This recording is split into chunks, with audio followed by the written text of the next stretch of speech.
ready, yeah? Yeah. Okay. Welcome everyone, thank you very much for coming, both in the room and online, for those of you watching, to the newly named Public Accountability Meeting. This was Corporate Performance, we're now Public Accountability Meeting, which I think better represents what we're here to do and is more understandable to the public. So if you are watching, we'll look out for that as the title of this meeting rather than Corporate Performance. We'll start with attendance and apologies. Apologies, we have Julie Mulligan, I'm stepping in today, but she'll be back as normal next month, and Assistant Chief Constable Kane. And in terms of attendees, we'll go around the room if that's okay, so we can introduce ourselves. I'm Will Naylor, Deputy Police and Crime Commissioner for North Yorkshire. Lisa Wimmer, Deputy Chief Constable. Mike Stubbs, Chair of North Yorkshire Police Federation. Detective Superintendent Steve Thomas, Head of Crime Operations, North Yorkshire Police. ACC Amanda Oliver. Maria Ells, Head of Organisation and Development. John McFall, Unison Branch Secretary. Jane Palmer, Chief Constable's Chief Finance Officer. Good afternoon, Fraser Sampson, Interim CEO to the PCC. And Dave Jones, Chief Constable. Thank you very much. We'll go on to the minutes. Page 1 is just attendance and apologies, which I assume to be accurate, but any comments on page 1? No. On page 2? I think point 4, it sort of launches straight into a bit of detail. We could potentially do with a bit of background at the very beginning of that piece of minutes, I think, but I won't go through it now. I think we could do it outside the meeting, but it's sort of launches straight into detail, and I think if people hadn't been watching or listening, it sort of might not quite make sense. So we'll look at that outside the meeting, I think. But are there any sort of, there's no point of detail I think is wrong, it's just almost too detailed. Anybody got anything else? Page 3. The only thing to note is I think point 6 is right at the time of the minutes were written, but it's been overtaken now with a slight change in date. So we'll switch that around, I think, so people know what to look for next time. So we'll confirm those minutes aside from the changes that minimal change we'll make to point 4 and point 6. Questions from the public. We have one, which is in relation to the notice of electors' rights to inspect the statement of accounts for the year ending 31st March 2017. Will these be published online, or is an inspection in person required?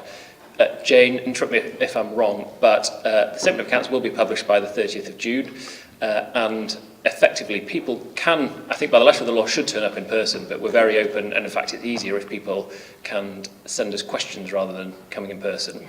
And we'll dig any information out that they require and send it to them via email for ease of everybody. But you're more than welcome to come in person if that's what you'd rather, but we're flexible in that approach. So if you'd rather do it online, that's fine by us. And I think then we're on to our thematic item for the month, which is organised crime. And I'll introduce Detective Superintendent Steve Thomas. Yes, hi. I want to introduce the topic first of all before I hand over to Steve. This thematic comes about as a result of conversations that we've had around the threats that we face, etc. So Steve's just going to take us through. Amanda, and we were so keen that we just need to run through the actions. I skipped over the actions, so the minutes were short, I missed the actions, so we'll go back to actions. We'll reintroduce Steve and Amanda in a minute, I hope. I think there's potentially now too many actions, and we've sort of got a few mixed up, and some are closed that aren't marked as closed. So we'll go through them as quickly as we can, but as there are about 30, I think, we don't want to spend all meeting doing those. So I think, again, as with the minutes outside the meeting, we'll go through these with yourself, Maria, and the office, and just make sure we've got them accurate and only the ones that need to be there are there. But we'll start with Action 1, 2, 3, which is about commissioning of partnerships in the case management system, I think. I don't have an update. I think it was for Rich Jones, but has anyone received one? Can I just, I know Richard is picking this up and looking at different types of infrastructure that need to support the organisation, so I don't think it needs to remain as an action on this particular agenda. Okay, well, we'll close that action, thank you. 154, entitled Substance Misuse, but is actually related to mental health, a mental health conference.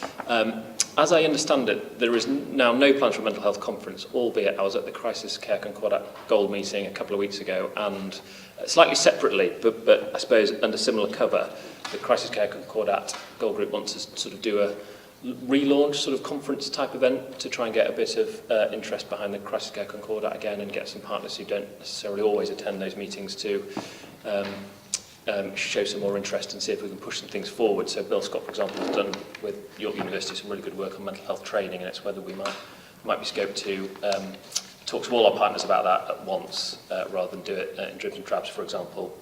So I don't think the original mental health conference is going ahead as planned, but there will be a Crisis Care Concordat version. Does anybody know anything different? No?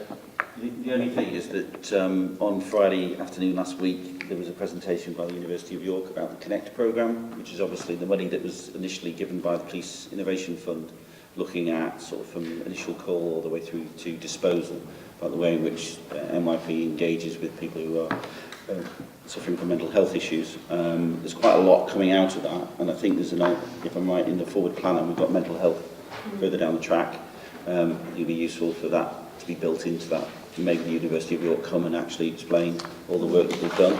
There's actually quite a significant piece for government as well, around the way in which there isn't a clear line of sight who is actually responsible for the delivery of mental health services across the public sector, which we'll pick up in due course through the normal governance arrangements. But there's quite a lot of learning from that. And it is also one area of business that's survived the election manifesto. So there's going to be a revisit to all the mental health legislation and the way in which health, police and various other agencies work together. So it's an opportune moment to kind of, we want to use some of that research to inform the work of the College of Policing as well, who co-sponsored the research. Chair, just linked to this action as well, I think there was also a link across to drug and alcohol treatment services and scrutiny, specifically under the sub-elements of that. Right. So I now attend the Health and Wellbeing Board. I know it's a complex area. I attend the Health and Wellbeing Board on behalf of North Yorkshire Police for York, as opposed to North Yorkshire. And just the update on the scrutiny element, Health and Wellbeing Board have got specific strategies in place now for mental health in a partnership arena, and also an alcohol strategy. And there are 4 work streams that have been allocated leads through the Health and Wellbeing Board specifically to look at some of these areas. So there is work progressing, and there will be a performance framework and outcomes against delivery of service as a partnership just for York. I don't speak on behalf of the whole of North Yorkshire in respect of that, for mental health services and for drug and alcohol treatment.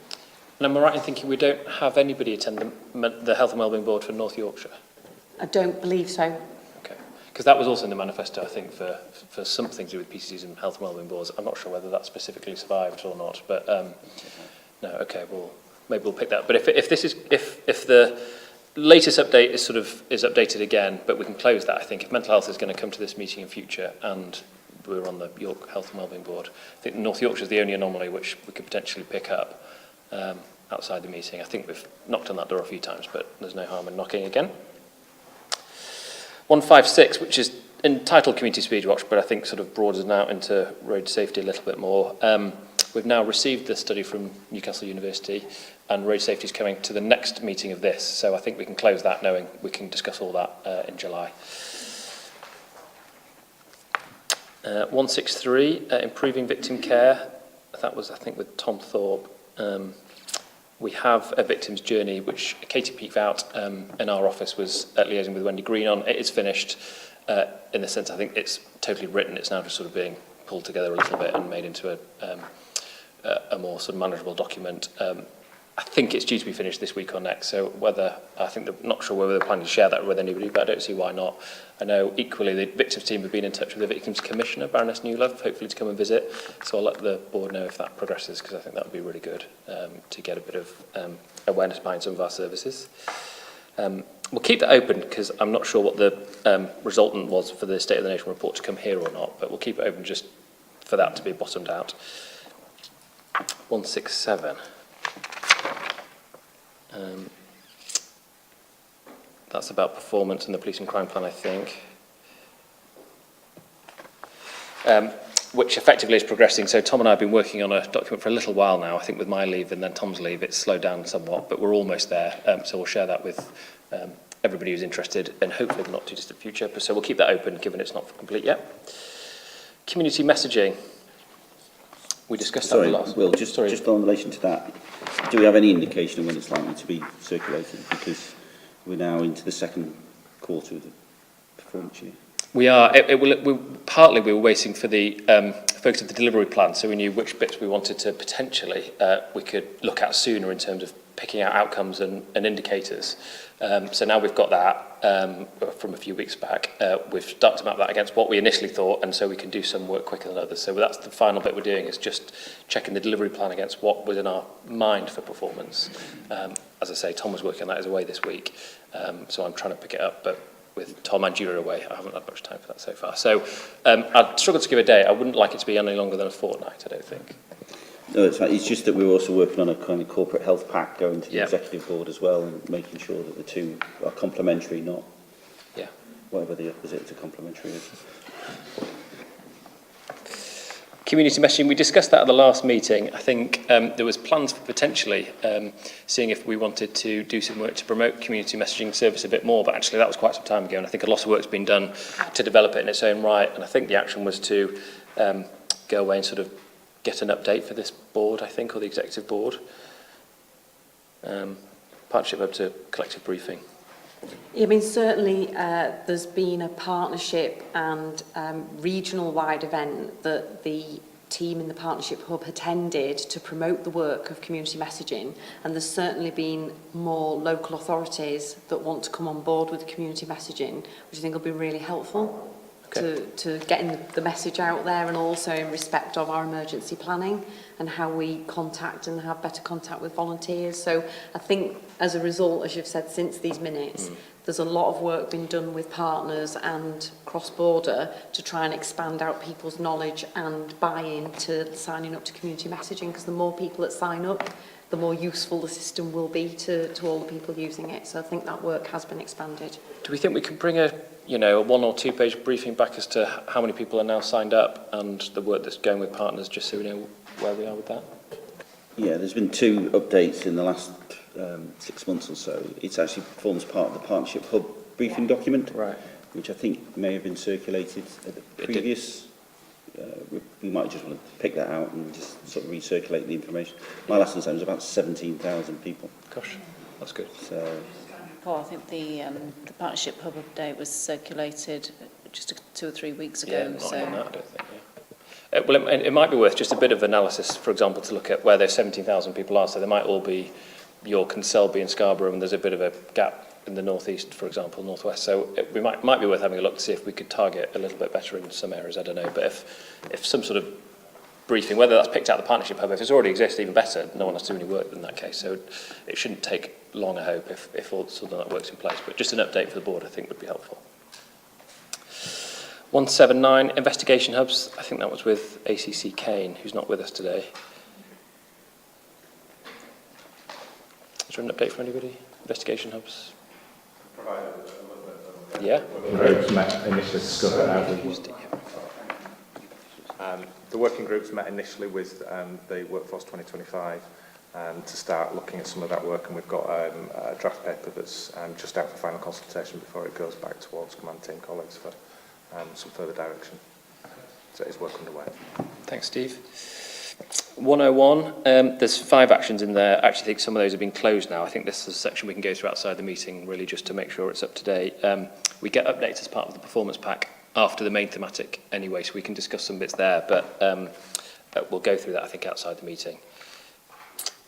Thematic. I mean, Chair, just in respect of that, and I don't know whether you want to close them on here, there's a whole action plan around the FCR following the thematic, and there's a section obviously on the performance report, and no doubt will be picked up in the new performance framework that we've just talked about a couple of moments ago. So whether we want to pick all of those up in the performance framework work might be more helpful. Absolutely agree. I think there's too many things in here that are sort of ongoing performance measures rather than actions per se. So I think, as I say, we'll leave those open for the moment. We'll go through them outside the meeting. If they need closing, we'll close them, and they won't need to come back next time. Thematic people, again, there's quite a few in here. Lisa, you've got your name next to most of them, I think, but whether you can pick out any that can be updated, I think, again, we'll go up through these outside the meeting to know which can be closed or referred on to other boards. Yeah, just, I mean, obviously the HR ones and FCR ones are linked to the last conversation we've just had. 193, I think, can be resolved in terms of risk management procedure for work placement. There's been a huge amount of work done on opportunities to engage communities and obviously embrace work placement opportunities. So only yesterday I spoke to a room full of young people, 16-year-olds who are with us for a week's work experience. So it appears that we've removed the blockages, given that was proof in the pudding from yesterday that those young people are with us, and that we've alleviated some of the risk management issues around risk managing them being in the organisation with us. One thing, we've got 2 work experience with us in our office this week. Both are very interested in law and policing and potentially being forced solicitors or something like that. I think legal services still aren't able to do any work experience, and I can imagine why. There's lots of sort of risks around that. But I just, and they're very kindly sort of speaking to our work experience sort of informally, not necessarily going into the detail of anything, but whether it's worth looking at again, because I didn't know if there might be a way we could get people in there without sort of opening up that risk too much. So it might just be worth looking at that one, because I think there probably would be a significant interest in that particular department if we were able to do that. And then there was something on apprenticeships. I know Julie was particularly interested in that, but I don't know if there's been any... Yeah, the apprenticeship scheme is an ongoing piece of work in conjunction with the College of Policing. So I think only a couple of days ago I saw a further document to say that there were going to be some further workshops that the college were putting on for educational establishments, so that they would understand the terms and conditions and requirements in respect of the apprenticeship scheme, and that forces would be invited along to those sessions. So that's a work in progress with the college and our educational establishments. Nicola Smith in HR is the lead for the apprenticeship related work, and it is discussed at our people board in respect of the whole people aspect of the organisation. Okay, thanks. That's another one we could probably transfer to another board, really. So as I say, we'll go through, I think, all those actions outside the meeting and just tidy them up a little bit. 196 to 198 is performance and outcomes. Again, some of those have been closed. I propose we go through those again outside the meeting, but I know the Commissioners met at Helen Reid to talk about sort of feeling safe and Noctanus and a few other things. Royal Task Force, I think, continues to do very good work and seems to get very good coverage for that, which is great. 198, Jane, there was something for you there? Yeah, I thought so. Information's been in the corporate performance pack for 2 or 3 months. So. Right. Thank you, Jane. As I say, we'll go through those outside the meeting and just close off the ones that can be closed. 199 to 201, collaboration. 199's me again. Again, that one can be closed. We passed all that information over to the OPCC's office quite a while ago, before the thematic about collaboration. So I appreciate that, Jane. And on 200, Amanda Oliver and I we had a meeting about that quite some time ago, didn't we? That work, I presume, is ongoing still? It is ongoing. If you remember, we decided 2 weeks ago. It is ongoing. If you remember, we decided to give quite a decent extension to the timescales, because we didn't want to take people off the operational things we're already dealing with. Yeah, totally. Charlie French has got the work programmed in and will report back, but it was quite a lengthy piece of work that she was on with. Thank you. And on 201, have made contact with Simon Dennis, but only recently to try and get an update on this, and haven't heard back. So I can offer no update on 201. I think the appetite is still there, but I think the practicalities of getting the 7 PCCs together is sometimes difficult. I know the Chief does the same with Chiefs in the North East, and you've, I think, had some progress with that, Chief. My understanding is there was a date in July, but now it's moved to August for the 7 Chiefs and 7 PCCs. I think it's the 20th, but don't quote me on it. I think something around that period. This is as a result of the Police Transformation Board not accepting the NTIC bid, which is the North East Transformation Innovation Collaboration paper that had got all 7 forces and 7 PCCs to the same table. It's just where we go next with that now, really. Okay. And then 202 to 206, I'm unsure if Richard has sent that information to Tom, and neither are here to tell us, so we'll keep that open. Integrated offender management, I think the Commissioner wanted to bring that sort of more formally back to a public accountability meeting. I don't know quite what format, so we'll add that to our list of things to think about and discuss how we can bring that back here in a more sort of formal, in-depth way. The Chiefs already covered the Connect partnership, and it was discussed at some length at the Crisis Care Concordat meeting as well, which is helpful. Sounds like Bill's still working on a paper, is that right? I think the Connect meeting was on Friday afternoon last week. So the paper was prepared. For that The meeting. university came to speak to us, so we've had the update on Friday afternoon at the meeting. If you could share that paper with us, we might have it already, but if not, if someone could, that would be really helpful. 205, I think it doesn't need to be in action. I think it's, I think that's been completed, but I'll check when I get back to the office. I think we've received something. And Op Spartan, I don't know if anyone's heard anything on that at all. Yeah, this is into a wider debate for Richard, who's obviously trying to work through what the IT system is like to be able to deliver for us. But it's more and more becoming clear that the different media that the public use requires us to actually get a little bit more adept at being able to receive dash cams or phone footage, etc. The only issue is none of it is particularly standard across the piece, so we're just having to explore how that's going to be sort of uploaded onto our systems. But Op Spartan has led to some successful convictions as a result, and has been seen by many as a sort of best practice. But again, some of the technical issues are kind of defeating us at the moment. I was going to say, it's been very positively received. When we speak to members of the public about road safety, it's, they certainly know about it, and it's been a helpful outlet for them. I don't think lots of people have used it because they don't have that, always have that sort of information to pass on in a sort of digital format, but at least they see North Yorkshire Police making the effort to allow people to send that information on and do something about it. So it's gone down really well. So thanks to all the people involved in that. And now I think we can go on to the next agenda item for the thematic on organised crime for the second time. Okay, if I can just open the presentation by thanking Steve for putting this together. What we're going to try and cover is a really complex area of business in organised crime groups. People often think that organised crime groups don't belong here in North Yorkshire, and we do want to dispel that myth today. We want to talk about what actually is an organised crime group. It's a national measure, and it's something that over time regional colleagues and national colleagues have worked hard at bringing about some uniformity of what we measure and what we don't. So we now have a definition of what an organised crime group is. That allows us to have a look at how many groups we've got in each of the force areas in each of the regions. We want to cover that off. We then want to talk about the current threats. We're going to cover both national, regional, and then the North Yorkshire Police type threats that we have. I want to talk a little bit about how we're tackling them. We want to touch on the HMIC inspection that we had last year, where there was some areas for improvement. We've actually carried out those areas for improvement, and we've got a peer review starting in 2 weeks' time just to have a look at how we've progressed those, but we've made significant progress in relation to that. And then lastly, but by no means least, we want to touch on our successes. So we've got some things that we are able to put in the public domain. Quite clearly, Chair, there are lots of things that we can't talk about today because we use covert tactics, and lots of the investigations are ongoing, but we have brought with us today some successes as well, so I'll hand over to Steve. Just before Steve, I was just going to say, thanks for that, and I think we do try and be as open and transparent as we possibly can, and I think it's really good that we can talk about organised crime in a public meeting, but of course for all the public watching, we may stray into territory which we shouldn't and which isn't for the public, and we'll try and stay away from that wherever we can. So if sometimes someone stops someone speaking, that'll probably be why, because someone starts a question that takes it too far down that road. But it's really good we've got to this point where we can talk about organised crime at a meeting like this, so thank you very much, and of having obviously read the presentation, it's really helpful, so thank you.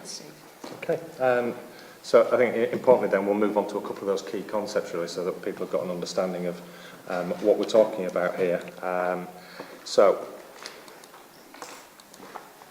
when we talk about organised crime, in law enforcement we talk about organised crime groups, and as a key definition then there is this national description of what an OCG or an organised crime group is, and it's a group that consists of 3 or more people, and that together either their main purpose or one of their purposes is the carrying out of criminal acts, and that those acts have some constituent parts or elements to them.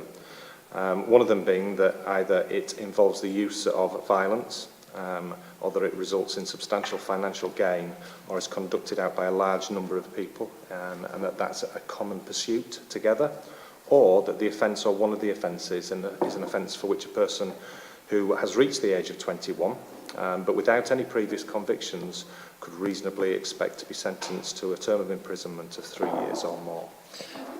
Can I ask then, Steve, so it's quite a low threshold for numbers, but a relatively high threshold for the type of crime potentially small number of people are committing together. So I don't know exactly what comes under that second bullet point of offences for which a person has attained age 21, no previous convictions, 3 years or more. I don't know what sort of crimes they are. We come on to those. But the threshold, so the threshold for numbers is quite low, but actually the type of harm they're committing is relatively high. I think it's a fairly broad description to allow for a range of categories that when we come a little bit further in the presentation, there is a slide that hopefully will illustrate the mechanism to understand the scale of threat that an organised crime group or their particular criminality might pose. Just for the public's benefit, really, some of the language in there is around sort of how you define a conspiracy. One or more acting together for a common purpose, and it's obviously increased it to 3. The sentencing is linked to other things like there are certain authorities that Chief Constable can give to do covert tactics, and that's the same threshold. So we're at that level of kind of criminality that we're trying to tackle. I suppose the argument being that, you know, it should be serious and organised or organised. So this is about making sure that the most intrusive of police powers are targeting the right individuals for the right level of offending. That's kind of where it's come from, really. And moving on to the next slide, there is a list there that again is nationally recognised, which are those offences that are categorised as complex or serious offences. Just to give an idea of, it's a very broad range, but that initial description does give you the scope that you know, it's not automatically those offences that may form part of an OCG's activity or the focus of law enforcement. And then moving on, just wanted to have a little look at how, from the national threat assessment right the way through to the local assessment, how there is some consistency now in how these threats are understood and categorised. That process for the first time this year is through MORILE assessment, and MORILE stands for the Management of Risk in Law Enforcement. And in simple terms, MORILE looks at the scale and scope of a particular type of criminality or threat, the impact on victims and communities. It also then looks at the organisation's ability to understand the true scale of it and its ability to respond and mitigate any risk. Now, what MORILE does then is it looks for gaps in any of those assessment areas, and any gaps potentially aggravate the risk score, and at the end of it you are left with a matrix of threat that should be a prioritised list. And hopefully what you'll see is, having been through this iteration of the threat assessment, there is some consistency between the national threats, the regional threats, down to the local threats. So as you can see there, the national threats are child sexual exploitation and abuse, organised immigration crime, modern slavery and human trafficking, cybercrime, firearms, drugs, and economic crime, particularly high-end money laundering. Can I ask, Steve, are all of those there because they score quite well across the board? I just know from other work we've done with MORILE that not understanding a threat will put it up the risk agenda. Are some of those on there because we just don't understand them well enough as a police force in National Police UK? I think certainly there are certain areas of those threats are aggravated because of an agreed lack of understanding, either in terms of underreporting, so you don't fully understand the scale of it, but also developing a capability to respond to particularly some of the new technology crime is why they feature on those threat assessments. And then, as you see with the regional threat assessment for the Yorkshire and Humber region, you'll see similarities there. Again, not in any particular prioritised list, but CSE, organised immigration crime feature at the top, cybercrime, drugs, firearms. Prisons and lifetime management of offenders is a key risk, and again, I think that's probably a caveat that runs through all of the other threats. Economic crime, money laundering, and organised acquisitive crime features at the Yorkshire and Humber region. And then we move forward then to look at North Yorkshire's threat assessment. Again, you'll see some consistency with one or two local areas of threat that have been raised. To give an example, what I'd like to talk about really is where we talk about some of those gaps in understanding and capability, and where some of those are really, the reality and our capabilities starting to come together. If you look at the most recent cyber profiles for North Yorkshire Police that have been released by the National Fraud Intelligence Bureau, indicates that cyber-dependent crime in North Yorkshire has risen this year by 79% on the previous year. Now, where these numbers are fairly small, there has to be, I think, a recognition that some of this is still underreported, and we need to encourage that more and more to get an accurate picture. Of the 291 reports, 121 were cyber-enabled hacking and subsequent fraud offences, and particularly aimed at the 60 to 69 age bracket group, with a total loss of over £360,000. Now, obviously, when you look at where it featured on our threat assessment, the movement towards a better understanding actually, I think, justifies the risk assessment and the focus and investment through our response and developing capability. And whilst we've got that challenge, I think I'm right in saying, I can't remember where it came from, I think it was a City of London Police or Serious Organised Fraud Office update that they give, that most fraud in North Yorkshire is still done by telephone, I think. So we've got sort of, I suppose it's part of the competing demands on policing, but I think it was still 75% or something like that. Yeah, it came from the City of London, who actually have the national lead for dealing with economic crime on behalf of the nation. Telephone is still the sort of default method of trying to con people. I suppose it goes back to the point around whether or not we understand what else is happening. There's quite significant areas where, let's say, that some organisations don't want to share the kind of information that we would want to get about the number of attacks on their systems. So rather than it being the individual being the victim, in theory it's the institution, and the institutions don't declare because it's not good for corporate reputation. And one other area that we are starting to see an increase in, and I think that is through more accurate reporting and recording. In the last quarter of 16-17, the force recorded 18 sextortion offences, which is an upward trend. And what we are seeing through that national assessment is that the victims are targeted from outside of the UK, and predominantly from either the Philippines or the Ivory Coast, and that's organised international crime activity. Just so the public kind of, because one of the issues is that obviously the England and Wales Crime Survey saw a significant number of crimes added to the crime statistics, and talked about millions of offences, but actually the information coming from the City of London Police is there's only several hundreds of thousands currently being reported to the police. So there's a mismatch between the experience that people have and actually what's in official police statistics. And some of that is explained by the comment I just made before, but it is just trying to understand and closing that gap around what's actually happening and what people are experiencing and what's coming to us. A bit like all crime, the police only know about the reported crime in any situation, whether it's sort of physical violence or anything else. You'll only know what was reported. But I suppose online the scope is huge, and we all get those emails all the time from people trying to tell us we won the lottery and things that we probably don't report to the police. So it happens all the time, and I would encourage anybody to report things to the police if they feel like they can, because the police information-based business, and they can only do things that when they know about it. So please do report things. And then just to talk a little bit about the structure through law enforcement, again from national to local, in our response to some of those key threats. So at the top there is the National Intelligence and National Strategic Tasking Group.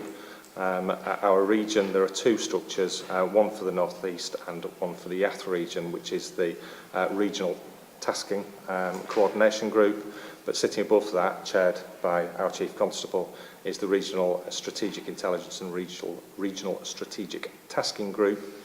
And then the 7 threat areas are broken out into reduction groups, threat reduction groups that work across the various forces to look at sharing best practice, developing threats, and making sure that we're all on the right page and trying to work together cohesively. And I'm also the chair for the 7 forces of the number 2 region for the Organised Acquisitive Crime Threat Reduction Group. Sorry, Steve, just to again for the public's benefit, the National Crime Agency, which is kind of the sort of lead organisation in law enforcement around tackling organised crime, that NSTGC meeting is actually chaired by Lynn Owens, who's the director of the NCA.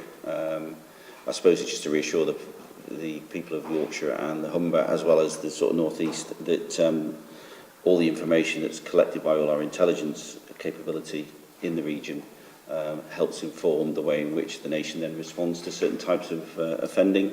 And again, that's why it's so important that we've got a common language now around those posing the greatest threat, and therefore we can put our most significant assets against those causing the greatest threat.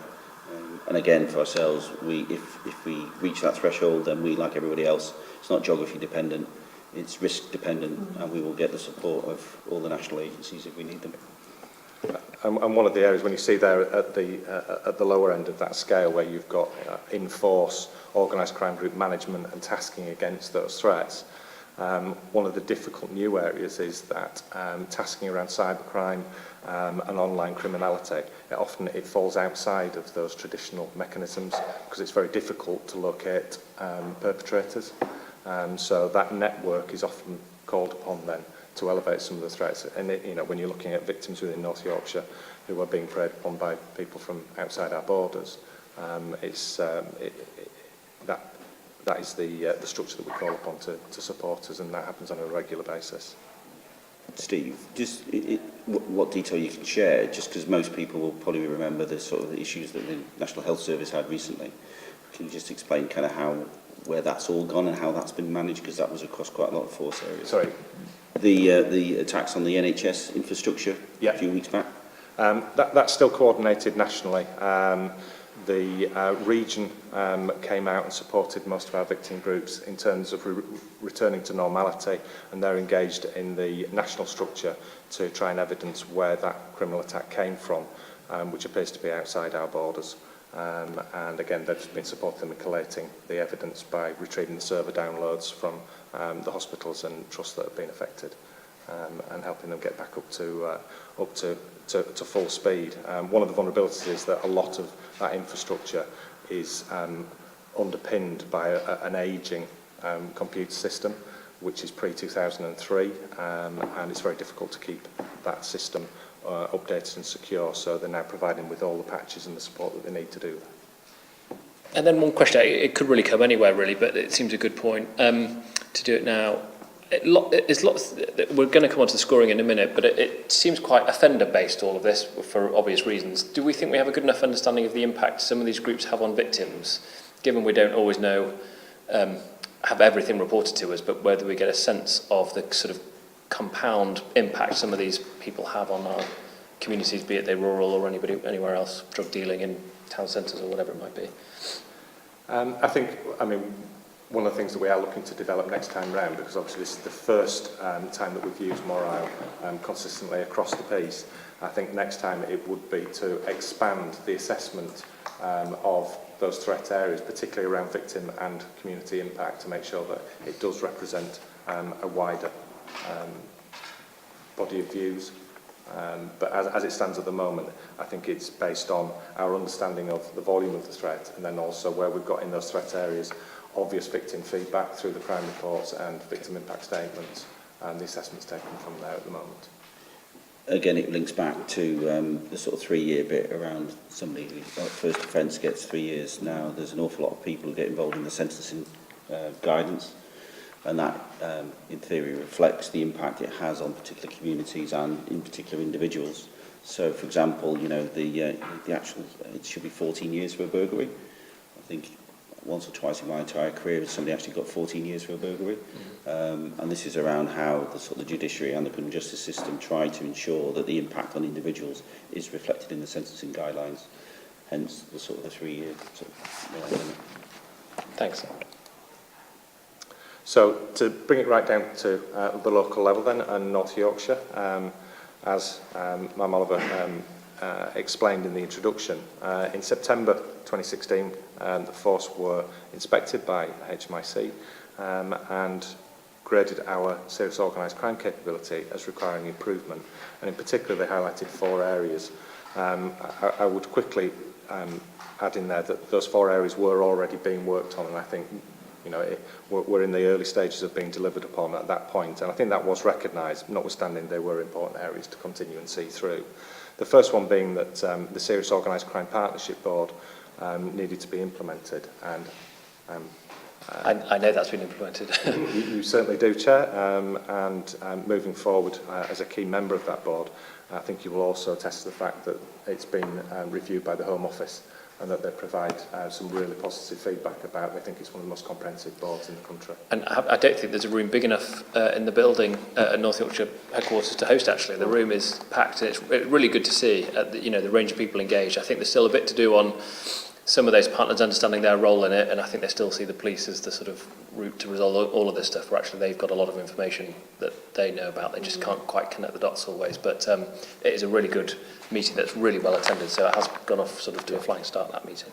And I think that forum then has really helped us to develop the second point, which was around the serious organised crime local profile for North Yorkshire, to include and reflect all of that partnership data, to make sure that it's as wholesome a document as possible in terms of making decisions on where we go. And for the public, is the implication being that the last profile didn't have that partnership information in it? It was a sort of police-based... It was largely based on police data with a little bit of open source intelligence, but it needed to have a deeper insight into some of the data held by partners, which again, by doing a number of benchmarking exercises with other forces that had a very, very robust process, the Serious Organised Crime Partnership Board has developed a disruptions panel, which is taking organised crime groups, their associated nominals and peripheral members, taking those to the partnership boards and having each of those partners take those away and really look at where they can offer support and intervention to disrupt that organised criminal activity. But that then creates an intelligence feed that means that our assessment and our documents moving forward are truly reflective of a broader partnership data set. And again, a subgroup of the partnership board is those data holders that are working together to look at where they can plug into each other's data to support their own organisational planning. And I should say, for the public's benefit, some of those partners are people like HMRC and people involved in protection boards and things. So it's a really wide group of people. And when we think about human trafficking and what we don't know, it's actually partners that have got the information that the police need often. So it really is a really good meeting where people are finding that information, sharing it, and it can come together to form the basis of the next plan. Quite tactical in terms of the third area that they focused on, which was to make sure that all the organised crime groups that the force is looking at, we call it adopted, that they have a lead responsible officer, and that lead responsible officer has the responsibility for developing a plan, which is based across the 4 Ps of the contest strategy, which is prevent, prepare, pursue and protect. Now, our audit process for all our OCG management in the force is now on those 4P plans. We've worked with the Specialist Crime Command from the Home Office to develop that process, and we're also providing training for all the lead responsible officers, and there is a disruptions manual from both the NCA and the College of Policing that we've got specialist points of contact within the organisation. All the lead responsible officers can go to them to help develop the plans. And again, for some of the local officers where we've got local neighbourhood policing teams who are delivering some of this disruption that may not be well versed in covert tactics, that they can go and provide that support so that their plans truly reflect all of the different areas where we can gain an intervention. And am I right, Stephen, thinking you've done some sort of cultural work, so this won't be true across the board, but I think some officers might have seen a sort of centralised specialist organised crime unit as being the ones who should be looking after and controlling those OCGs, whereas actually they've all got information and dealings with some of those people, and it's sort of many officers' job to be keeping an eye on those things and feeding back, or being am I right in thinking really local officers, PCs could be lead responsible officers? Yeah, absolutely, and I think it's being more open to sharing information, not just internally but also with the partnership, to make sure that we open up those intelligence feeds so it becomes a two-way flow, and that disruption of OCGs is something that's owned really at the local level. And as you've said to me, it might be as much as a local officer seeing someone with a brand new car that sort of may not have appeared out of the blue. Is it justifiable wealth? Is it intelligence, or is it evidence of criminality? Moving forward then, the final area that HMIC raised with us was a more robust process for the lifetime management of offenders, and certainly using some of the criminal and civil orders that are available to law enforcement to do that. we particularly focused on the area of serious crime prevention orders. And one of the ways that we've done that is to make sure that we have a robust process that aligns with all other offenders of risk that will be released from prison, because these orders are attached to somebody who gains a conviction for a serious crime and that they are associating within organised criminal activity, and that when they come back out from serving a prison sentence, that they have certain constraints placed upon them that would restrict their ability to go back into a life of crime. And that will be managed in the visor process, so that it would be in the same way, and that again there'll be a lead responsible officer allocated to every single one of those nominals that come out with an order. And again, that's a nationally approved process. That means that we're in a really robust position, and again we provide training for the officers so that they know exactly what they're expected to do and the help and support that they can call upon. But also educating all the lead responsible officers about the broader range of tools within that toolkit that they can use. So the unsubstantiated wealth orders, and again driving intelligence for those that may not be able to substantiate their lifestyle, and then looking at those that operate within the remit of a gang. And that doesn't necessarily mean to say a gang in terms of they all wear the same type of clothing on a street or a particular geographic location, but looking at organised crime groups potentially who have the characteristics of a gang and using gang legislation similar to antisocial behaviour and criminal behaviour orders to restrict their ability to operate in that organised crime group way, and again try and disrupt their offending. This might not be an easy answer, Steve. But for the public's benefit, is there an understandable difference between a gang and an organised crime group? Yes, there are. Obviously, the two have very strict definitions, but the definitions are open to interpretation. And I think I'm certainly encouraging my colleagues to be a little bit more open-minded about whether an organised crime group can be defined as a gang, and if they can we really broaden our scope so that we can take every opportunity to intervene. Okay. And then I would ask this, wouldn't I? Should HMIC come tomorrow? I don't know who the best to answer this is. If HMIC were to come tomorrow, where do we think, how does it feel, would be scored if they came back? I'm aiming to go to outstanding, because I genuinely think that we were inspected at the wrong time. We just about landed some of that stuff, but I tell you what I'm really reassured about. All of the forces that attracted a requires improvement were instructed that they would be supported by a peer review led by officers and staff from the forces that had already achieved outstanding. We made contact with them straight away and said we'd like to be first at the door, please, because we think we're in a really good position. We've moved ahead very quickly on the AFIs. The first thing they wanted to do was to have a look at our grading, look at our submission and our action plan as to what we'd done in the interim period, and they pretty much came back and said, we have bigger fish to fry. You've obviously made great headway, and we were a little surprised to see the grading, bearing in mind what was written. We've still stuck fast and said as soon as you can, come and see us. We would like that peer review because I think there might be some other learning that will come from it. Notwithstanding, I'm really confident that the AFIs have all been delivered on. They're coming to spend 3 days with us in the second week in July. And we're just going through that process at the moment. But yeah, I'm really confident that we're in a much better position. Good. And I have to say, I know there's bits of the presentation yet to go, but having been involved in the bits I've been in, the conversation we've had, Steve, but for example, sitting on the partnership board, you can sort of feel the progress that's been made actually and see it. So it has, you know, it's been palpable in that sense. So it's been really good work. Now, the next slide really just hopefully gives an idea of the scoring process to try and understand where an organised crime group fits in terms of the group itself and their activity.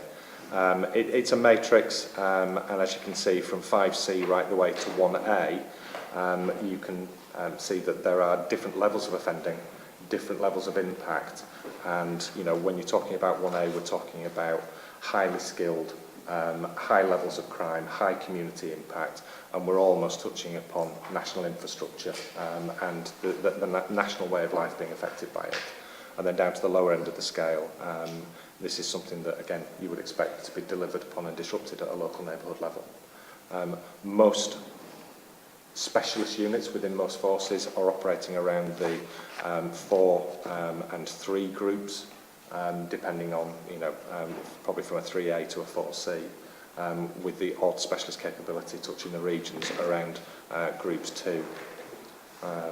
The way it works is that anybody within the organisation or anyone within the wider partnership can submit intelligence, and that would come in by way of a threat identification document. That becomes assessed, and we score it, and then if it comes out with a score, we decide whether or not it goes to the local level to be disrupted, whether it's something that needs specialist capabilities, in which case it would go to the organised crime unit, or whether actually it's something that we take to the regional tasking table and say, actually, we need some help and support with this, either because it's cross-border with another force, or that the force own certain elements of the organised crime group that need targeting. And again, that can go right the way through to the national. And certainly in my time with North Yorkshire, we've done that on a number of occasions where we've gained national support for operations that we're trying to manage. And can I ask, there's two questions actually, one follows the second. Can you sort of track, there won't be such a thing as a sort of bog standard OCG, but does some of them start out at the bottom left and, over time weave their way up into the top right-hand corner because they, get involved in new things? And if there is a sort of trend like that, what's the work that's done at the bottom left-hand corner to try and sort of prevent people and criminals from sort of taking that route when, there might be ways to try and divert them into other things? Whether you could track a group in its entirety and see it move through the food chain of criminality, I think is more difficult. What you can certainly see is some of the nominals attaining different status within different groups, and these are not unique groups. They will step into other organised criminality, but you can see some consistent trends. But when we talk about the 4P plans, the prevent element of that is about preventing people being drawn into that criminality, and that's one of the big focuses for the lead responsible officers. So when we talk about in areas where we know we've got organised crime activity through the mapping and scoring, we're looking at local delivery of the fearless training through Crime Stoppers to try and educate people through schools, so that we get children involved in the dangers of being drawn into a life of crime, and try and prevent that upstream. And is it often family related? So, are there family groups where, you can relatively easily identify some children or young people who might well get drawn into a life like that quite easily because they're sort of linked to that already, if that makes sense? Sometimes you could maybe assess that if an organised crime group does have access to family members who are children, that you might want to target them for some intervention. But I think, often organised crime groups will look to recruit from within communities where they're trying to reach out, in the same way that drug dealers would look to recruit to have street dealers. And is there a focus on vulnerable people then, as we see in sort of policing across the board now? They can identify the sort of people that might be easily come on to. And as I move through, hopefully I'll tease that out. Feel free if you want to come back to ask some further questions. So, this slide, I'll have to say I can't provide a great deal of context to this for obvious reasons, but I just wanted to provide a bit of context about the scale of organised crime activity across the region, where we fit in with colleagues in our surrounding forces. And as you can see there, that as that was printed, 23 scored and adopted OCGs in North Yorkshire, and that's approaching double where we were at the same point last year. And I think that's because we're being more robust in our assessment, and the fact that this isn't something that just gets owned by a specialist team, it's something that's shared right across the organisation. At the point of that, there were 2 others that were in the threat assessment process. They've actually been adopted, so we're now at 25. And again, when we compare ourselves, I think, in terms of Homicide, we're managing threat and risk in a proportionate way. We've got a fair bit of work to do there. But obviously, West Yorkshire and South Yorkshire have a greater number of organised crime groups. But hopefully the reassurance is that our mapping and tasking process is shared with the regional teams. So the regional intelligence unit will come and sit with us. We will share any cross-border issues. If they have new organised crime activity that, again, is impacting on North Yorkshire, we'll find about it before our processes do, and we'll share information and share tasking. And I sort of know the answer to this, Steve, but I think the public will be interested. Given that scale, which is good to see in one sense, seeing it going up is sort of good, even though it's counterintuitive. It means we understand it better. But given those numbers and the difference between West and South and North Yorkshire and Humberside, I'm bound to ask, do we feel we get the right level of resource from the region, that right support that sort of reflects that threat, because the public might think, well, if all, you know, not all, but if the majority of really serious crime, organised crime is happening in outside of North Yorkshire, which is good, do we get the level of support we need when we need it from the region? Yeah, I'm really confident that we do. We're consistently asking, and we're taking tasking to them. Some of the areas where I think we've probably seen the biggest support from them have been in the areas that, as I said before, sit outside of some of this formal tasking, particularly around cyber threats, that they've been really supportive in recent times. And one of the good news stories, hopefully at the end of the presentation you'll see, was one where they've really helped us and supported us, notwithstanding, and we've delivered the result with our own capability. But again, it's something that I'm really conscious of, trying to give them as much work as possible. Fraser? So thank you. A couple of questions, if I can, Steve, just on that particular table, because we looked at it regionally. One may be unfair, but I'm sure if it is, you'll take it. Intuitively, would you expect North Yorkshire to have more than Humberside in some of those groups? So I know that overall we're very similar, but in some we're more. So that's the first question. And if you think it's unfair, then... No, I think it's a fairly straightforward one to answer, because I think we're developing how we interpret the scoring of an OCG. I think previously, over years, forces have tended to score, and therefore these documents will reflect what they can cope with within specialist teams, rather than broadening it. And I think that what I'm trying to express here is that North Yorkshire is trying to broaden its scope so that it's something that's owned right across the organisation. So I think we can genuinely start to reflect the true reality of organised crime group activity across North Yorkshire. I couldn't say whether or not colleagues in other parts of the region or the country, for that matter, are in the same place or using the same interpretation. But from the national HMIC feedback, certain forces, for example, Derbyshire, with 136 crime groups, when you look at some of those crime groups, they are much more local, and in certain metropolitan forces in the region you might not find them mapped and scored in the same way. But as we move forward, I would expect in another 12 months' time these numbers will increase, and that hopefully will find its own natural level, but the numbers will be higher. Thank you. So some of that then sounds like it's maturity and depth of understanding that reveals what's going on. The other point then, if I may, Chair, was about the ways in which you can be removed from the chart. So there's fairly obvious ways about through the criminal justice system, but whether there are other ways whereby you've been tracked and looked, and then you're taken off. Yeah. How does that work?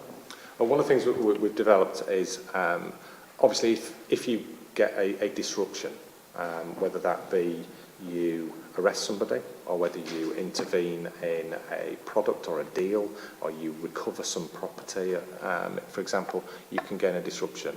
Ultimately, it may well be that your end game is to try and get a criminal justice intervention and potentially a custodial sentence or a financial impact through proceeds of crime legislation.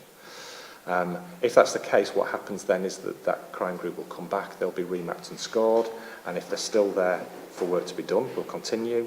If not, we'll go through a finalising, as in what did we learn through the process, have we got an intelligence process in place, so if they come back onto the radar, we will know about it, and at that point they'd get archived. Dave, I think you were going to say. Yeah, just so people get a full picture. So if I'm a Manchester organised crime group supplying into Scarborough on a drugs basis, who owns that organised crime group? We would own it to start off with, and we would discuss with GMP whether they are already intervening, because we don't want to tread on toes with some of the covert tactics, and then it would be a negotiation. Again, it depends on whether or not they're moving to stay on us, and if they are, for example, it's been well reported this method called county lines, where an organised crime group from a different force area will come in, find vulnerable people and get them to be their arm of that organised crime activity, for example, drug dealing within that locality. We would target that organised crime activity, but we'd do it in partnership with GMP through either the region. Usually what you would do is you would check with the region to make sure that you're not jumping into somebody else's covert investigation.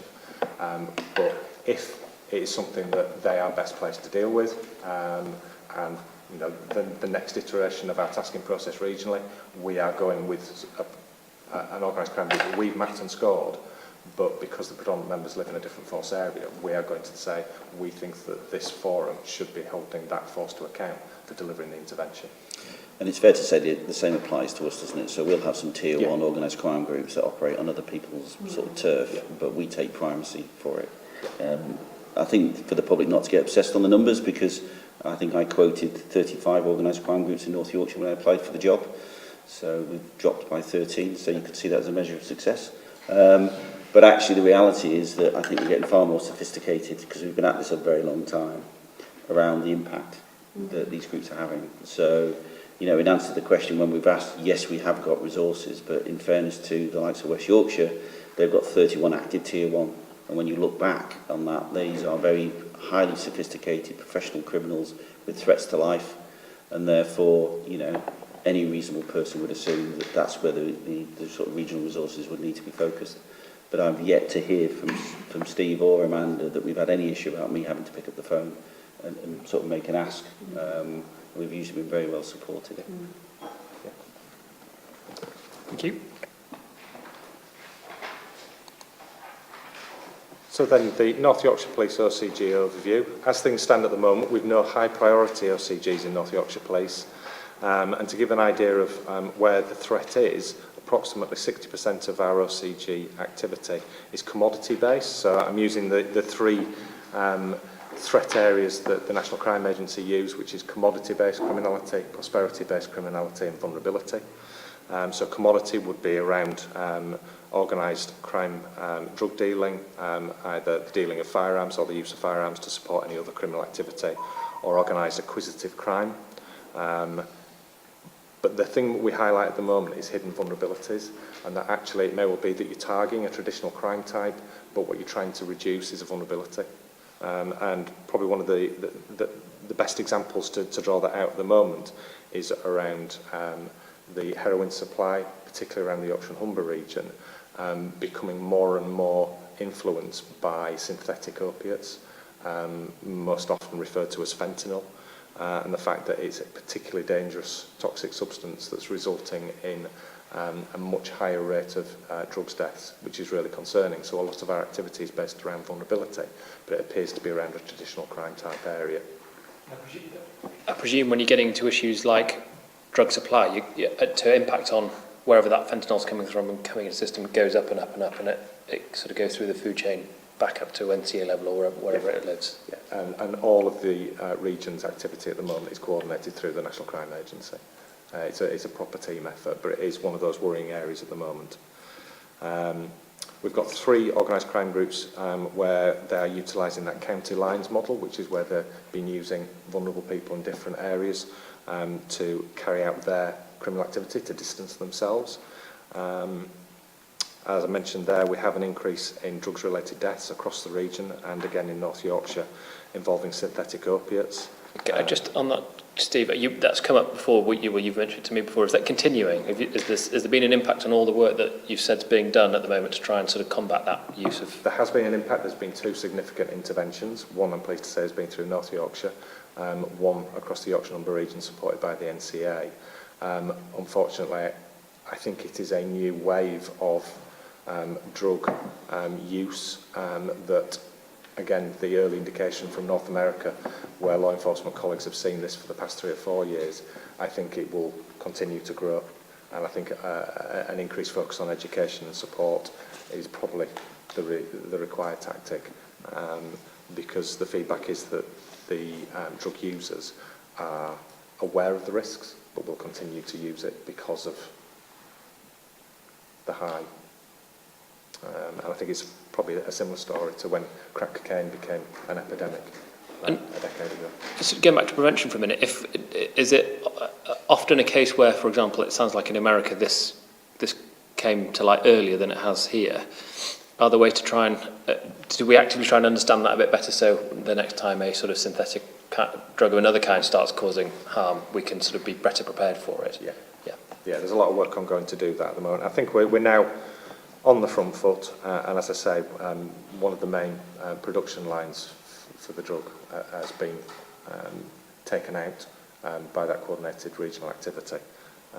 Unfortunately, I don't think it will go away, because synthetic is much easier when you think about the routes for traditional drugs into the UK.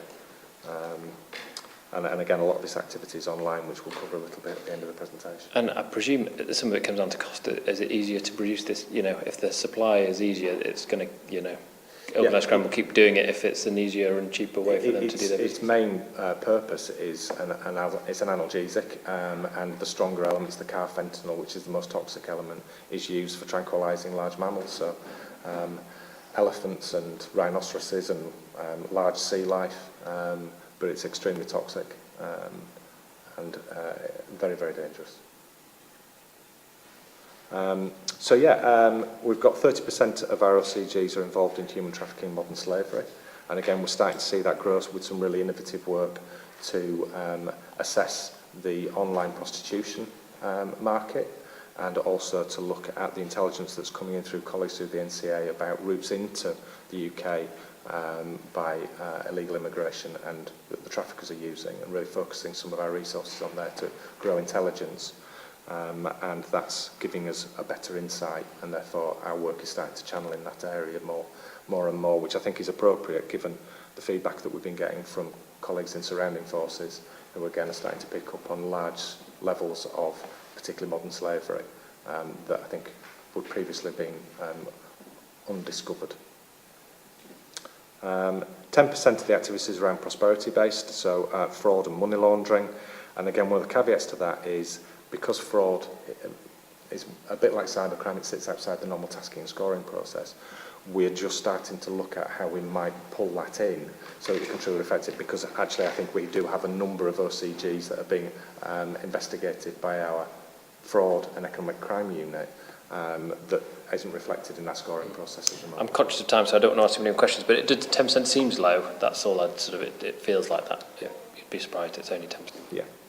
And at the bottom, I just reference the fact that when we talk about vulnerability, we do have OCGs where we've got family members who are children who are either at risk of violence, because often organised crime activity involves feuding groups that have a propensity to use violence, and we've got a responsibility to protect them wherever possible, and to, again, protect them against the risk of being drawn into offending.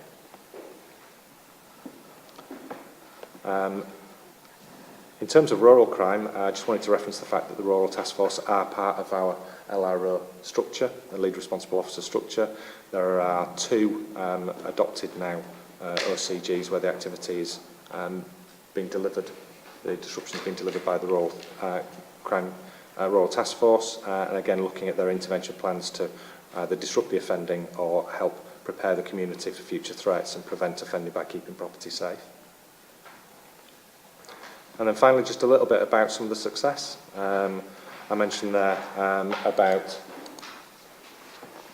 online drug dealing, and particularly using synthetic drugs. Operation Yearn was a North Yorkshire investigation. It's a really good news story, really, about local neighbourhood officers, partners, identifying criminality through sharing of information, and then working with our colleagues at the Regional Cybercrime Unit. We were able to decipher encrypted computer criminal activity using the dark web to import, produce and then sell on synthetic opiates and other Class A drugs. It's a network of over 4,000 customers. It's a bit like a dark web eBay, and at its highest peak of value, over £1 million in terms of cryptocurrency generated by this organised crime group, led to 2 convictions, and they'll be sentenced in 2 weeks. And then the final one, again, a more traditional crime base, Operation Neutron. This was a West Yorkshire-based organised crime group that were targeting wealthy residents within North Yorkshire. It culminated in a violent robbery where over £600,000 worth of jewellery was stolen. And just get to the right slide.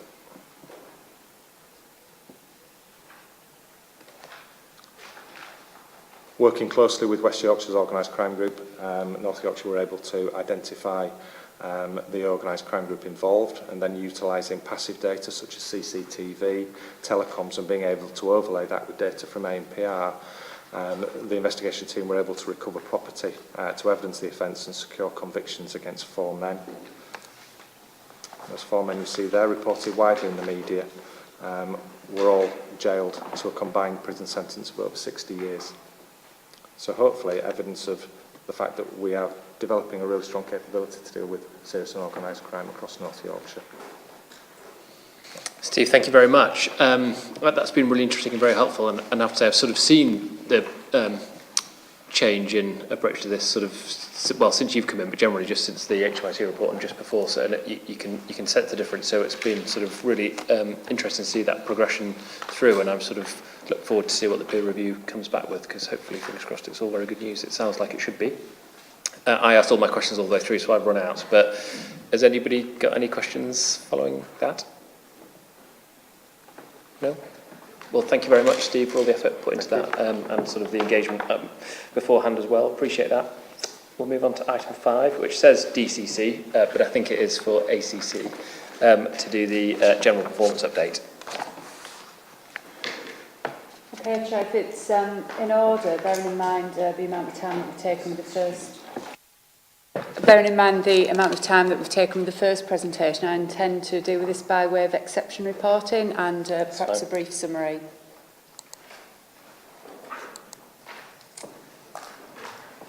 Have to bear with me because I can't actually bring it up on here, so I'm struggling to see.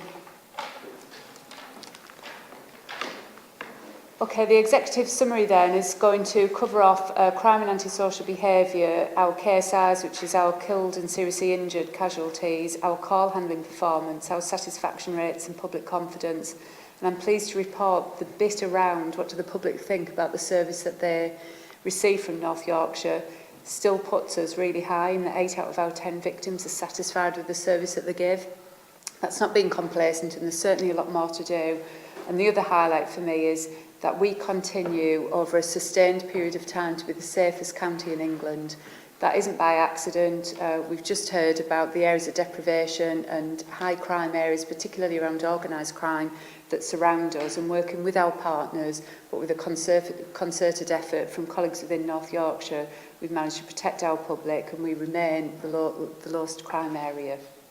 Amanda, am I right in thinking this summary effectively is comparing 2 months of this financial year with 2 months of the last financial year? Yes, so whilst it's obviously accurate and true, it's only a sort of snapshot of a couple of months' time. So whilst we've got concerning red bits at the top, whilst they're sort of concerning, they're still very early days to know if it's going to be sustained or not over a longer period. That's right, Chair, and that's actually directly affected by the fact that because we're the lowest crime area, our crime figures are very low. So when you're only looking at 2 months, the statisticians will definitely tell us that they're not significant at the moment.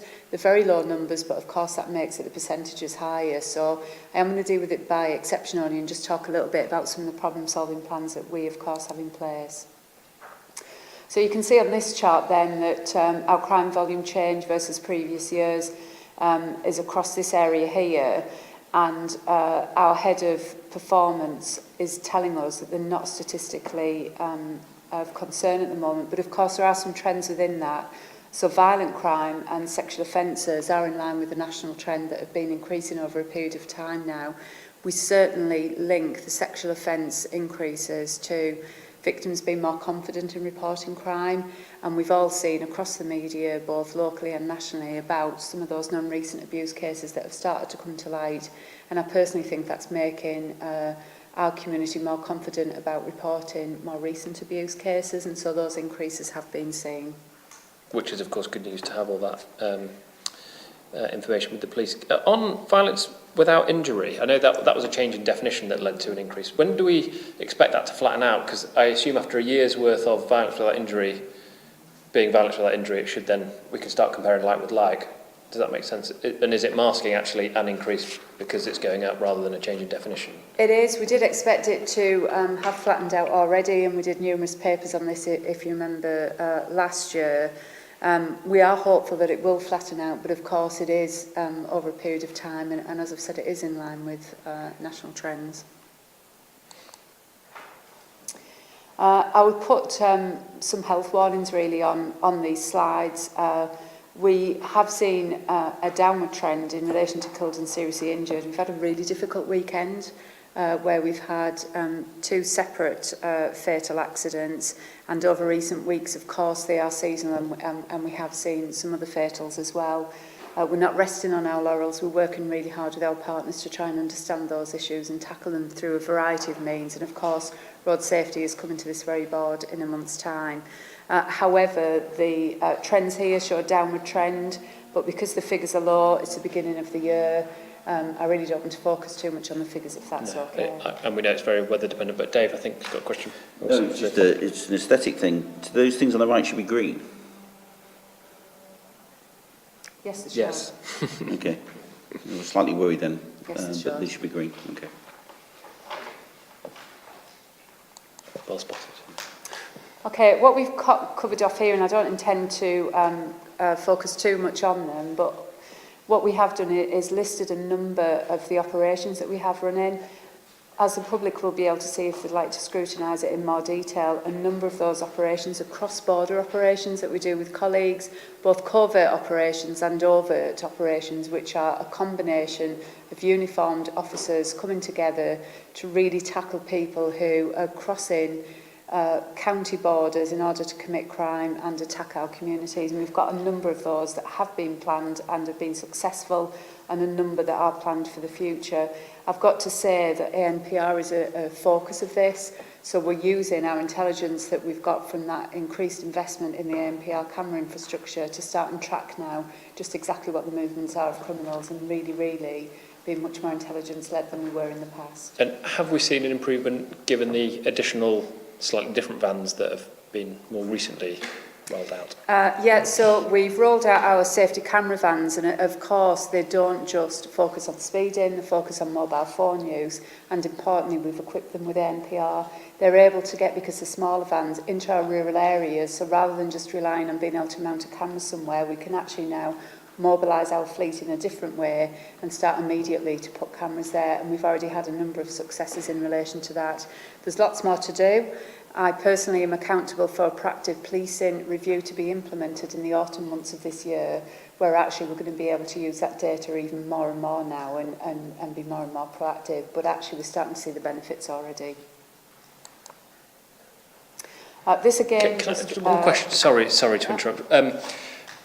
Given some of that work in ANPR especially, it was a while ago since these figures were ever sort of passed to me. I think you've probably mentioned them here before, Chief, but about a third of crimes come from across our borders or something around that. It might be recorded crime or something like that, but are we starting to see an impact of where our crime's coming from, given, I mean, this is a very big question, which beyond this necessarily, but given the financial clout we've put into things like ANPR and trying to protect our borders a bit better, have we seen a change in that sort of dynamic of where criminals are coming from and where they're impacting on communities at all? I'm not able to answer that in exact detail, but what I will say is this, that those figures are never exact, because what we rely on is what we've detected. So there's a huge chunk of crime that we don't always know who the offender is, and there's other crimes where people aren't coming forward. But when we look at our detected crime, we know that at least a third of it is coming across our borders, and we suspect that actually that figure could be higher as well. What we do know is that we're starting to see a deterrent impact in relation to our ANPR, because it's not just about the visible camera, it's about the van, it's about it being in different locations at different times. So we're starting to see that impact. As to how that will figure over a longer period of time, because the figures are already low, we'll wait and see. Thanks. Fraser? Chair, thank you. Really briefly, Amanda, on Operation Client on your previous slide, which has got the passive drug dogs going into schools. Yes.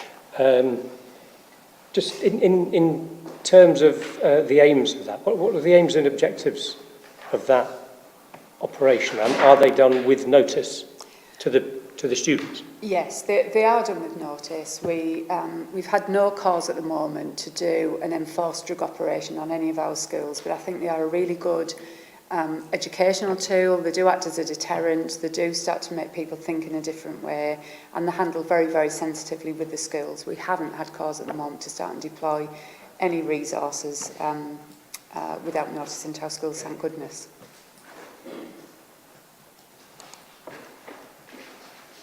We've just listed some of the activity of the Rural Task Force. Of course, over the summer months, the task force will be looking very much at their engagement strategy. So we've got a number of things together with our tractor, going out to a number of the county fairs and shows. Together with that, though, we've got an awful lot of the enforcement areas planned. We're doing more and more now with wildlife enforcement as well. Very much engaged with the Wildlife Enforcement Unit, bearing in mind I manage the unit which is in Scotland on behalf of the Chief Constable because of our national portfolio, and we're starting to get more and more results. I thought it was prudent to put some of those results on here for the benefit of the public. We've got some plans in place to try and extend that team out now, and we are targeting the recruitment campaign for special constables to join that unit to expand it even further. Just some feedback from my visit with the work experience group yesterday with wildlife crime was way up there with young people as something they wanted to see being dealt with, which was just interesting to me. I didn't actually know they'd say that, so I just thought to give that piece of That's feedback. really helpful, thank you. Amanda, sorry, I know that we've gone out to try and do preventative marking with North Yorkshire's 9,000 farms, but do we know what the uptake has been?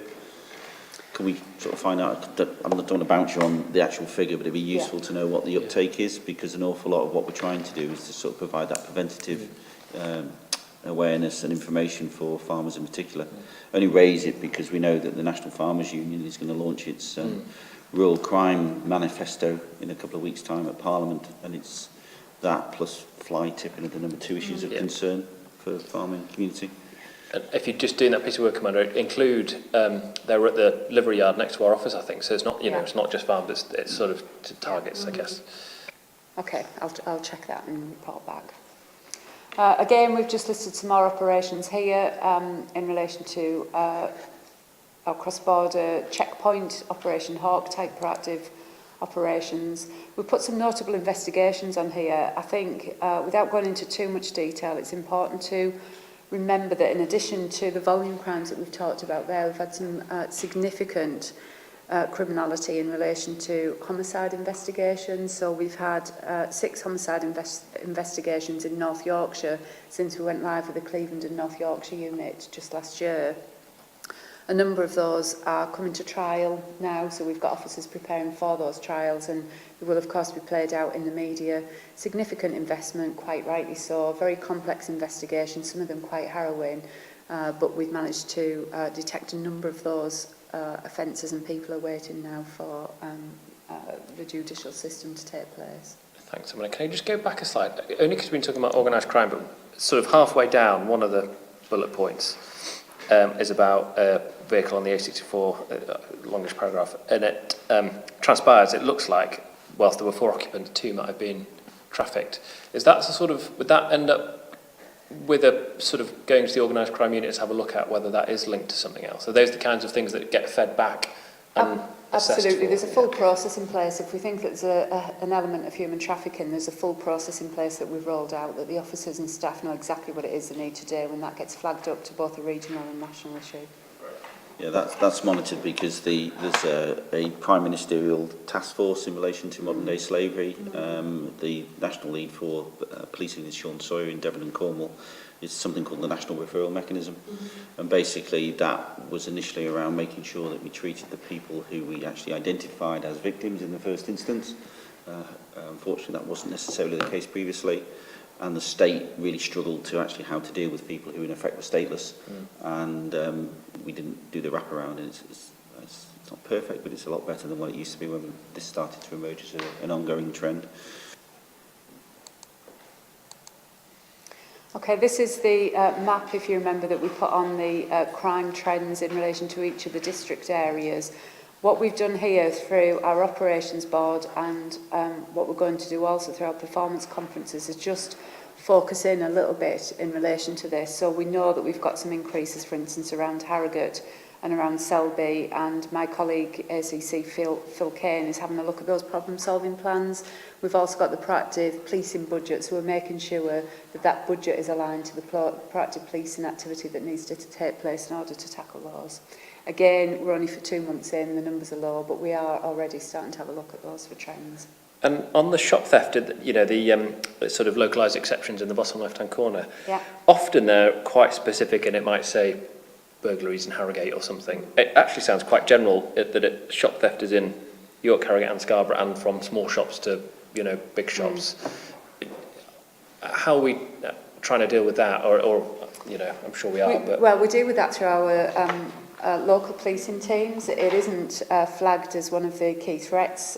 We went through those just earlier on in relation to our control strategy, but we don't forego any type of criminality at all.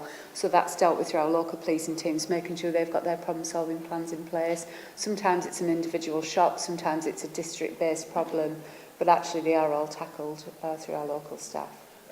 Part of it, again, given we're talking about organised crime, I think some time ago, I could be wrong, that actually, whilst the view is some of these are people sort of nicking Mars bars, actually it's often organised criminals stealing TVs from lobbies of supermarkets and things. Yeah. And I just didn't know if it might be something more linked to organised crime, We're not seeing the public that here. might expect. Yeah, we're not seeing that here at the moment. It is very localised, but of course we do continue to monitor it. Okay.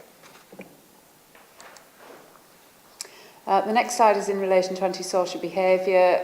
Again, we're only 2 months in. We can already see some changes in both Rydale and Harrogate that we're just starting to monitor and keep an eye on and start to look at the plans that are in place to deal with that. Our force control room, we talked about this earlier. We actually have a full and wider plan in place in relation to improving performance. We continue in the main to tackle our 999 calls. We've got some plans in place about our 101 and our switchboard, but it's certainly a wider piece of work that the Deputy Chief Constable is leading on. And I don't know, Deputy Chief Constable, if you can answer this question. I can't remember if this slide is a one-off month or if it's rolling financial year or calendar year or what this actually represents, and I wonder if there's maybe a potentially, don't want to cause work for anybody, but a slightly better way to see a slightly longer term view of this. And I know recently it has been a bit up and down and there's a lot of work, which we've talked about this board many times, to try and bring the average waiting time down, but this doesn't always represent that very well, I don't think. No, and it needs a legend on it, and Yes. obviously there's a lot more work going on in respect of the full action plan for performance in the FCR. So my understanding is, without the legend on it, is monthly performance. Because I think, and if you want to see the trend, we obviously need a graph that shows month on month. which we did for when the 101 came in, we Yes. did that, because I think that's gone up 137, but I can't actually remember. So it would be helpful and interesting to know that, especially given all the work that's going on. We'd like to obviously see that, while there'll be jumps and spikes with demand and things, to see it slowly coming down over time would be very helpful. I think I was on a phone call with the other 6 chiefs in the region last week. The previous weekend had been the most demanding week this force has experienced for about 8 or 9 years. Some of that was linked to the weather, some of that was linked to just the general sort of increase in demand. Some of this feels like we're boiling a frog, and that there's been a slow increase, particularly around public safety and welfare calls, as you'll see in some of the figures. But it's also, we're now the default when people want to pick up the phone and speak to a public sector organisation. We seem to be the default organisation. And I know all 7 of the chiefs in the North East region see this as one of the biggest risks about how we manage our service delivery over the next period of time. And that's why I think, you're probably right, I think that has gone up. The abandonment rate is not acceptable. I know that some forces in this region are twice that and are struggling to manage their 999 calls currently. So there's something we need to get a grip on. We've tried to look at this before, as you know, around where those calls are coming from. And I know that's part of what Lisa's sort of looking at. As you know, we've gone to peer review to PSNI, not because I used to work there, it's because the National Lead for 101 is Alan Todd, who's the ACC in PSNI. So go to the experts to see if they can help us. There are some things that I think still play into this that we haven't quite worked through, that we expected change to have taken place in the last 6 months that hasn't. And Lisa knows because I keep ringing her about it. At least I can get through to Lisa. It is around making sure that the public are getting the service that they're quite rightly entitled to. And I mentioned this last time, this is just not acceptable at the moment, and that's why we're doing an awful lot around it. But it needs to be constantly revisited. And given that then, Dave, given the boiling the frog scenario where it's sort of an unknown, it's a known, it's a constant increase, are the plans in place sufficient to deal with that, do we think? Or have we slightly underestimated the challenge? Not that I want to go through all this again. But I think locally we've analysed in great detail now through the peer review and our own work exactly where the actions lie, and those actions are ongoing with local teams. Nationally, I think there's a wider piece of work to understand the national increase in demand on all of our call handling as a service, and I'm not quite sure we've got to the bottom of that yet, but I certainly believe that the local plans we've got in place recognise the local issues and local demands. I think the reassuring thing is from a 999 perspective, there are 25 forces that are highlighted as not meeting the 999 target, whereas North Yorkshire has never been on that list. And we're keen to ensure that the 101 work reflects our service that we deliver through 999 equally. And given then those national questions, do you know if PSNI, Alan Todd on behalf of PSNI, are doing some of that work, or is it something we need to sort of be talking about more from a PCC perspective and thinking about as much as chiefs here? Yeah, I think there's a general sort of concern. Simon Cole, who's the sort of National Lead for Local Policing, is, and also linked to the digital programme as well around sort of where we go next with sort of 101. There's quite a lot of work trying to understand the demand, but as it says here on the bottom, there's been a 13% increase in 999 calls across all emergency services. So unless the emergency services are suddenly getting calls that they've never previously received, is there something else happening in our society, which is people now sort of reliance on the emergency services more than they have previously. But a lot of that work's been done, and I know the 7 chiefs that I've alluded to before, I'd like to raise that in a couple of weeks' time at the National Chiefs Council. But I think this is a combined effort with the PCCs as well around kind of trying to understand that demand. We also know, and again, a lot of these things are interdependent, there's an awful lot of pressure being put onto the police service through the lack of mental health provision across the country. And that's been recognised by the Chief HMI, etc. So it is trying to get underneath all of that, and then the appropriate resource from the appropriate agency, should we be dealing with it, or we should be dealing with it collectively, because it's usually the same individuals that are placing the demand on the services. And I do wonder if anecdotal evidence only, caveat here, but a couple of people recently I've spoken to have said they've started calling 999 where they might have otherwise have called 101 because they think they'll get a response, and then they get told it's not an emergency, which they sort of know, but they call 999. So that 30% might be a slight reflection, and 101 getting to that tipping point where people are going, well, right, fine, I'm going to call 999 instead. Might not be. I mean, Chair, I think we also have the benefit of our call handling manager, Jane Larkin, sits on the national working group, so we're right at the forefront of having those discussions about the call handling challenges. Thanks, sorry, Amanda, we slightly... Okay, no. That actually concludes the presentation in relation to the figures that we normally collate, but I think it'd be remiss of me not to mention the things that aren't captured here. So the amount of work, Chair, that's gone on over the last 2 months in particular, there was the short notice but allowed us to pre-plan for the general election. We had a number of people that came to visit York who protected people, and of course we had to wrap around firearms operations around that. We hosted question time on the Thursday evening, I think it was a Friday evening actually here in York, and again we had to do some pre-planned firearms operations around that because it protected people. That took up an awful lot of time for us, and we were really, really well supported by our specialist teams in relation to that. In addition to that, we have deployed specialist resources both across to Manchester and London, not only in relation to firearms capability, but actually when people have seen that hotline number for missing people, quite often that call has been answered by somebody from North Yorkshire. We've got some very specialist detective resources that are able to perform that function, and we're able to stand that up at very short notice for both Manchester and for London. So we've been very, very well supported by our staff. We've been very happy to help at very short notice, often working long and protracted hours, and that support actually continues at the moment too. Thanks, Amanda. Can I go back a slide? Just a question about the use of mental health street triage teams, which we know have been really supported locally, but the York and Selby numbers seem to have dropped off a cliff, and I didn't know if anyone knew if that was expected or if there's any reason for that. There's that middle table, York and Selby. I don't know the answer to that, but I can take it away and have a look. That'd be great. It just seemed, it's not what I would necessarily expect. There might be some change to services that I don't know about, in which case that's the reason, but otherwise it sort of looks out of character, really.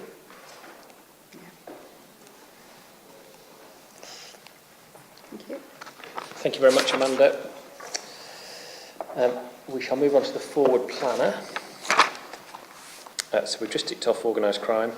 it's road safety next month, so for anybody watching who's interested in road safety, we'll publish those papers a week or so before the meeting, but it will largely focus on the study from Newcastle University, safety camera vans sort of in the broadest sense, and community speed watch, I think, albeit there might be some bits in between that. And then future meetings are domestic abuse, mental health, burglary and rural crime.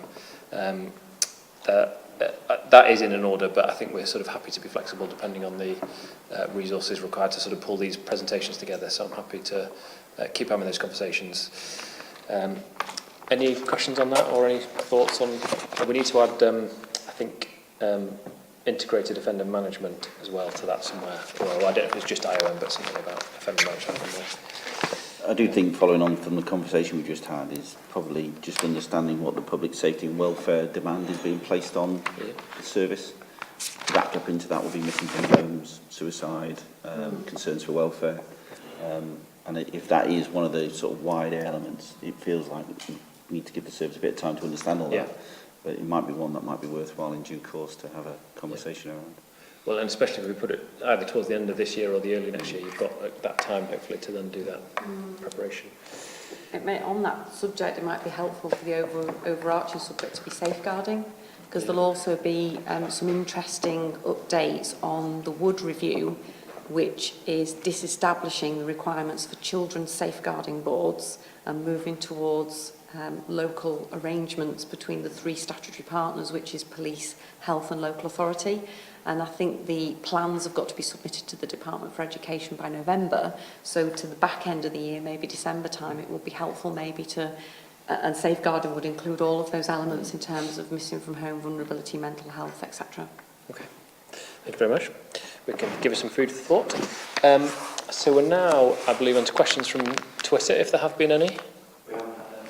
No questions from Twitter. Okay. Then that brings us on to any other business, slightly earlier than planned. So I'll go around the room.